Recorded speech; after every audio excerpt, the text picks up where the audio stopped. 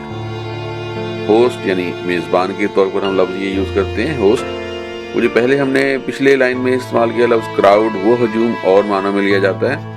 اور ہوسٹ لفظ جو ہے اکٹھے ایک ساتھ انتظار میں کھڑا ہونا, انتظار جیسے کھڑے ہوتے ہیں. گولڈن ڈیفوڈلز. ڈیفوڈلز کا جو رنگ ہے, نرگس کے پھول کا جو رنگ ہے وہ پیلا ہوتا ہے اکثر. تو یہاں اس پیلے رنگ کو یہ گولڈ سے تشبیہ دے رہے ہیں شاعر کہ گولڈن یعنی سنہرے نرگسی پھول. Beside the lake, beneath the trees. جھیل کے عقب میں درختوں کے نیچے.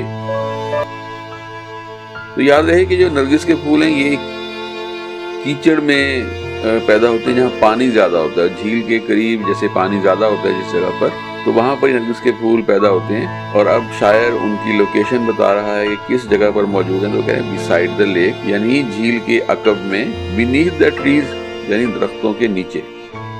Fluttering and dancing in the breeze. باد صبا میں یا صبح کی ہوا میں, تازہ ہوا ہوتی ہے نا اس کو کہتے ہیں بریز.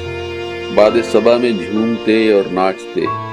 تو دراصل فلٹرنگ ایسے ناچنے کو کہتے ہیں کہ جس میں کوئی ترتیب نہیں ہوتی اور ڈانس سے خاص ترتیب سے کیا جاتا ہے. تو شاعر یہاں پر ان دونوں الفاظ کو استعمال کر رہا ہے, فلٹرنگ اینڈ ڈانسنگ, یعنی جھومتے ہوئے اور ناچتے ہوئے. اور کیوں وہ جھوم رہے ہیں ناچ رہے ہیں اس کی وجہ بیان کر رہا ہے کہ جو صبح کی ہوا ہے, جو بریز ہے, تو باد صبا کہا جاتا ہے, اردو میں اکثر جگہ پر استعمال ہوتا ہے.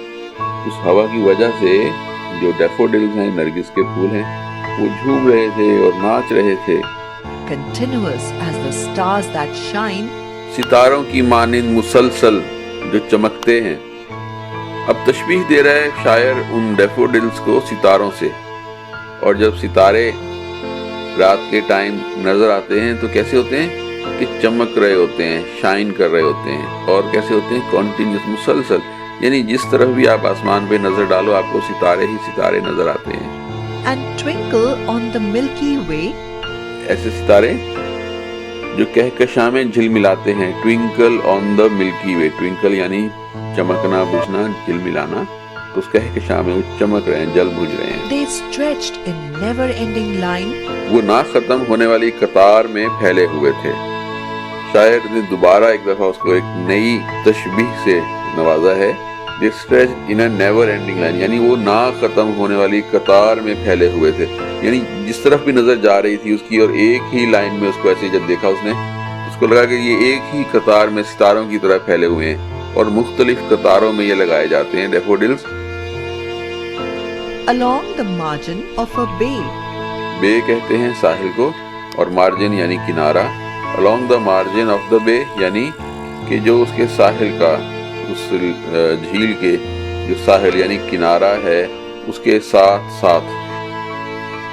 10,000 saw I at a glance. میں نے ایک ہی جھلک میں 10,000 دیکھے. گلے نرگس اتنی تعداد میں نظر آئے گی. اس نے اس کے لیے لائن لکھی 10,000 I saw at a glance. ایک ہی نظر میں, ایک ہی جھلک میں اس کو جیسے 10,000 دکھے. Tossing their heads in sprightly dance. یکسوئی سے ناچتے ہوئے, اپنے سر دھنتے ہوئے.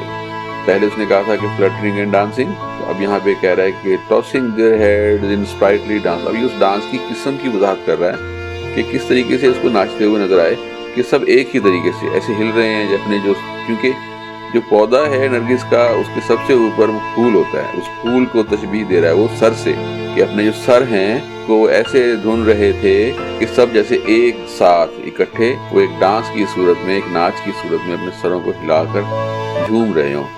The waves beside them danced, but they. ان کے عقب میں لہریں بھی ناچ رہی تھیں مگر وہ. تو اس کو پھول دیکھتے دیکھتے نظر پڑی اس کے عقب میں دوبارہ اسی جھیل پہ, تو وہاں پانی کی لہریں بھی اس کو ایسے ہوا کے ساتھ لہراتی ہوئی نظر آئیں. Out did the sparkling waves in glee. اب خوشی میں چمچماتی لہروں سے بھی بازی لے گئے. یعنی جو اس کو پھول تھے وہ اتنے اچھے لگے کہ اسے محسوس ہوا کہ جو لہریں ہیں وہ پھولوں کے مقابلے میں کچھ بھی نہیں. A poet could not but be gay. یہاں یہ اپنی بات بیان کر رہا ہے کہ شاعر جو ہے وہ سوائے خوش ہونے کے اور کیا ہو سکتا ہے. خوش ہونے کے علاوہ شاعر کیا ہو سکتا ہے. یعنی اس کو اتنی خوشی محسوس ہوئی اس منظر کو دیکھ کر, کھو گیا اس میں وہ, اور وہ سوچ رہا ہے کہ مجھے یہ منظر دیکھ کے, اپنی بات کر رہا ہے شاعر تو خود ہے نا وہ, تو وہ کہہ رہا ہے کہ خوش ہونے کے علاوہ شاعر کیا ہو سکتا ہے. یعنی مجھے خوشی محسوس ہو گئی اور اس کو الفاظ میں بیان نہیں کر پا رہا شاعر, تو اس لیے وہ کہتا ہے کہ اور کیا ہو سکتا ہے, جو میں خوش ہوں اس سے بڑھ کر تو اور کچھ بھی نہیں. In such a jocund company.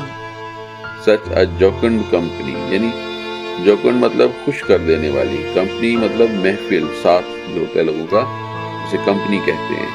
تو ایسی خوش کر دینے والی محفل میں, اب یہ پچھلی جو لائن گزری ہے یہ اس کی مزید وضاحت کر رہا ہے کہ شاعر خوش ہونے کے علاوہ کیا ہو سکتا ہے ایسی محفل I میں. gazed and gazed, but little thought.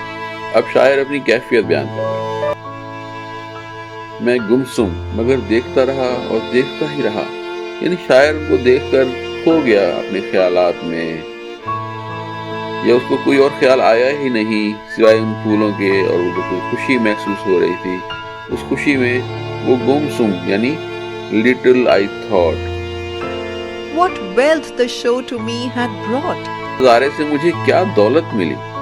اب شاعر اس نظارے کی قدر و قیمت کی بات کر رہا ہے کہ جو اس نے دیکھا اس سے کیا ملا اس کو. وہ دولت ملی, وہ سب کچھ ملا اس کو اس دیکھ کر ٹرائی کرتا وہ. اب وہ دولت جو تھی کیا تھی وہ, For oft, when on my couch I lie, اکثر اپنے بستر میں جب میں لیٹا ہوتا ہوں, یہ اس کیفیت کو بیان کر رہا ہے کہ وہ جو سوچ جو وہاں سے اس نے حاصل کی, جو اس نے وہ دیکھے نرگس کے پھول جھیل کے کنارے اور وہ ہوا جس سے وہ لہرا رہے تھے, تو جب بھی وہ کبھی اپنے بستر میں لیٹا ہوتا ہے, اور جب وہ لیٹا ہوتا ہے یعنی in vacant or in pensive mood, خالی ذہن یا پریشانی کے عالم, جب انسان لیٹا ہوتا ہے اپنے پاس ٹائم میں, تو یا تو سوچ رہا ہوتا ہے سارا دن میں کیا کچھ کیا اس نے, یا کچھ بھی نہیں, ذہن خالی ہوتا ہے. تو یہاں پر ویکنٹ یعنی خالی, اور پینسو یعنی تھاٹ فل کہہ لیں, یعنی کچھ سوچ رہا ہے, ذہن خیالوں سے جب بھرا ہوا ہو یا خالی ہو. اور وہ انسان جب رات کے وقت اپنے بستر میں لیٹا ہوا ہو تو کیا خیالات آتے ہیں, ان سب خیالات میں they flash upon that inward eye. ایک لمحے کو وہ چشمے تصور میں آ جاتے ہیں, جو اس نے ڈیفوڈلز دیکھے, جو اس نے وہاں پر پھول دیکھے جھیل کے کنارے لہلہاتے ہوئے, ناچتے ہوئے رقص کے اندر. کیوں رقص کر رہے تھے, کیونکہ وہ ہوا جو چل رہی تھی صبح کی اس میں, اور پیچھے اس کے جھیل کی لہریں بھی ویسی لہرا رہی تھی جیسے کہ پھول. ان کا مقابلہ, ان کا ایک ایسا منظر دیکھا اس نے کہ وہ منظر اس کو رات کو بستر میں سوتے ہوئے بھی جب خیال میں آ جائے, تو چاہے وہ خالی ہو ذہن ہو یا کچھ سوچ رہا ہو, تو جیسے ہی وہ چشمے تصور میں آ جاتا ہے, which is the bliss of solitude.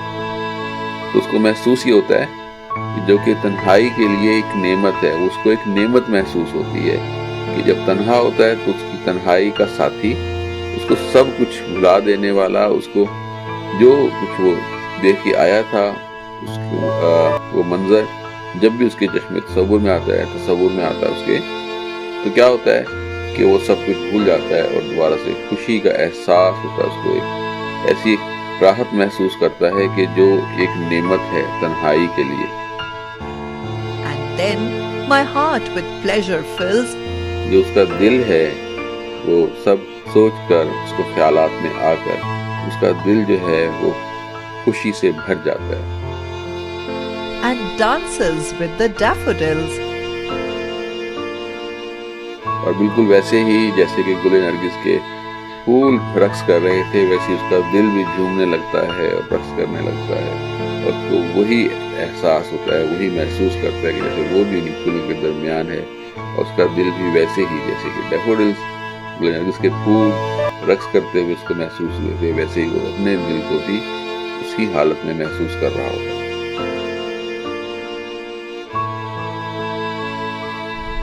Daffodils. I wandered lonely as a cloud that floats on high over vales and hills, when all at once I saw a crowd, a host of golden daffodils.